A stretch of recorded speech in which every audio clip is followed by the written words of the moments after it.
Welcome back to Prep Recruiting inside of PRI here at NOLA Motorsports Park in Avondale here in the Event Center. What a great facility this is for you to host your next big event and to set it off from all the rest. I'm your coach for PRI, Rick Gailey, along with the I in PRI, Renee Nadeau, the man, the legend.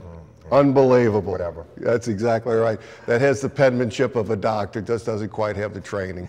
And we're very fortunate today and excited to have with us the coach of the John Curtis Christian Patriots, JT Curtis. JT, thank you for being here with us. Well, it's a pleasure to be here. I appreciate the opportunity to work with you and visit a little bit about some of the athletes and kind of what's going on in the state with the playoffs. JT, I know it's been talked about, bannered about 540 victories, 26 state championships. I know you go a little deeper as a coach than that, but I know people are interested in the Catholic League this year. Has anything really changed for you since you were in the Catholic League? And I don't say you're trying to reinvent the wheel, but philosophically or otherwise, anything changed being that the competition you faced? Well, I think a couple of things that are important. First of all is that we've always played a very competitive pre-district schedule. And this is probably the most physical district that we've been in since the middle 90s when we in with O'Prey Walker and Carr and Carver and that group of teams that were outstanding, if you remember that particular era when those were very physical games.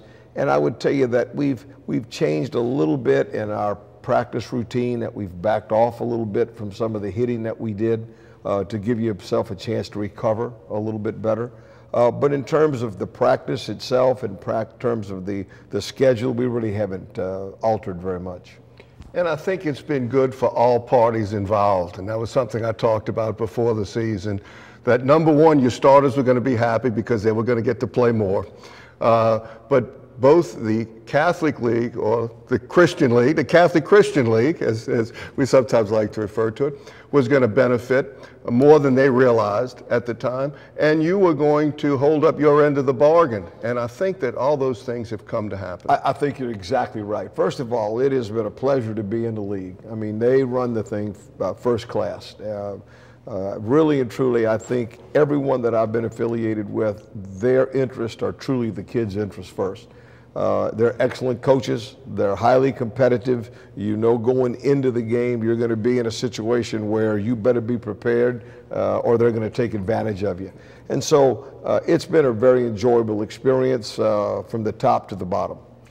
JT, we've talked about this before, about the playoffs and things like that, and what's the select and non-select now. But something that it kind of gets under your skin and mine as well, I'm sure, Rick, is that you have schools playing now that didn't earn their way in. Barely got a blip on the radar screen in wins and losses. I don't know if you can do anything about that, but if you're playing one of those games, at one of those teams, it's tough if you're undefeated and playing a 1-9 team. Well, I think there are actually 4 teams that are 0-10 that are in the playoffs, which I'm sure those kids feel a little uncomfortable. And there are several that are 1-9, as you stated. The playoffs ought to be a reward for great play and for competitive teams. And one of the things that we have in place is we have a PowerPoint system that should allow that. One of the proposals that I made to a group in that task force was to use the PowerPoint system that's throughout the state to put the best 160 teams in the playoffs.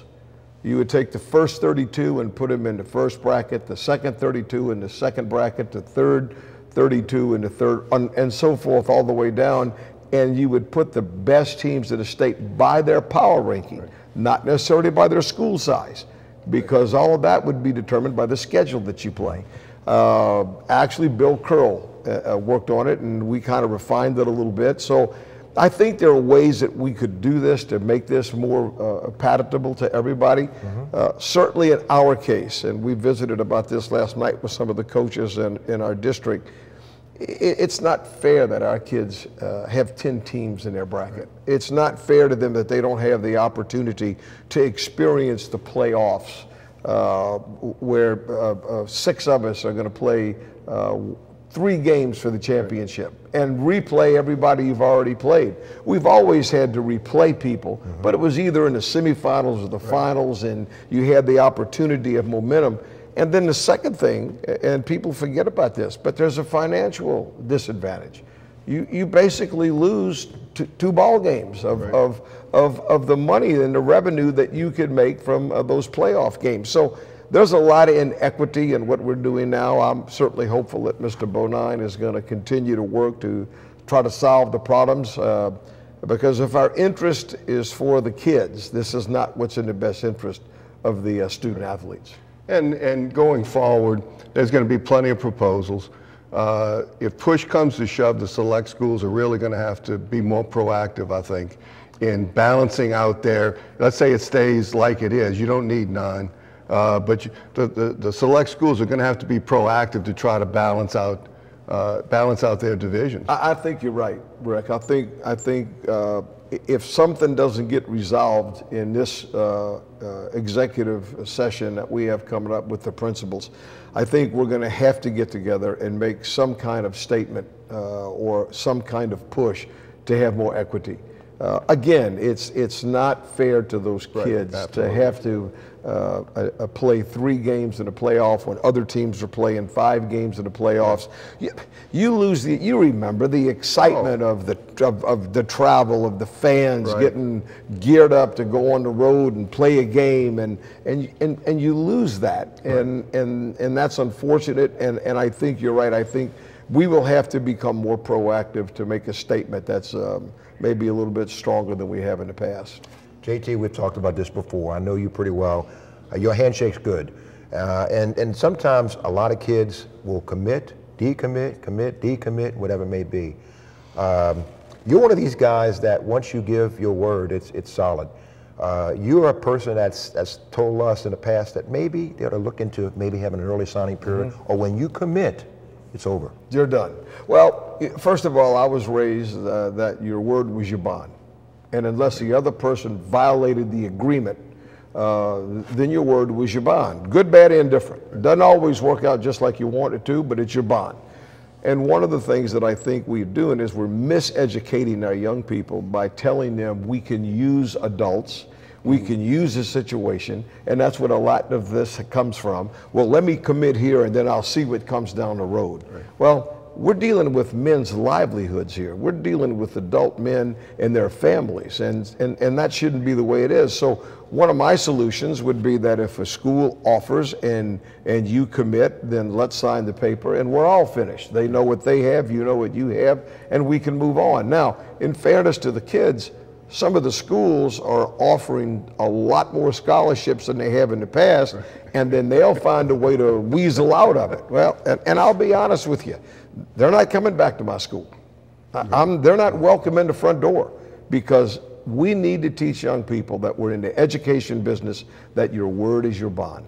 And so I think that that's one of the things that we need to work on. I talked to the NCAA compliance gentleman this year, who comes by usually every other year just to visit, and I told him we need to sit down with 20 or 25 college coaches, 20 or 25 high school coaches from around the country, and get into a room for a couple of days and hammer this thing out where it becomes best for everybody. Not just the colleges or not just the high, but what was workable, what will allow the recruiting process to be more enjoyable, if you would, rather than all this chaos and this breaking of your word and dishonesty that is really going on now. And moving forward, this is the first round of the playoffs, but you have a bye. But you know who you're playing next week. Going to play St. Paul. You know, and there you go again. It's a team that's 9-1. That is an excellent football team, and you usually don't meet teams like that until the real quarterfinals, after you've played a couple of ball games. But Coach Sear is an outstanding coach. His son is his quarterback. It's been really interesting this year. We have probably played more veteran quarterbacks in one season, beginning all the way back to Parkview Baptist, than we ever have. 2 and 3 year starters. And of course, Coach Sears' son is a really 2.5 year starter. and really knows his offense and knows exactly what he wants to do with the ball. That is Coach J.T. Curtis of the John Curtis Christian Patriots. I can tell you from firsthand experience how difficult it is to play against Coach Curtis. He not only has great players, but then coaches the heck out of them, so you really don't have much of a chance. But thanks for being here with us today, J.T. We're going to be back with some of the great Patriot players when we come back on the other side of this break. Once again, we're in the Event Center here at NOLA Motorsports Park in Avondale. This is Prep Recruiting Insider, PRI. We'll be right back with some great players after this.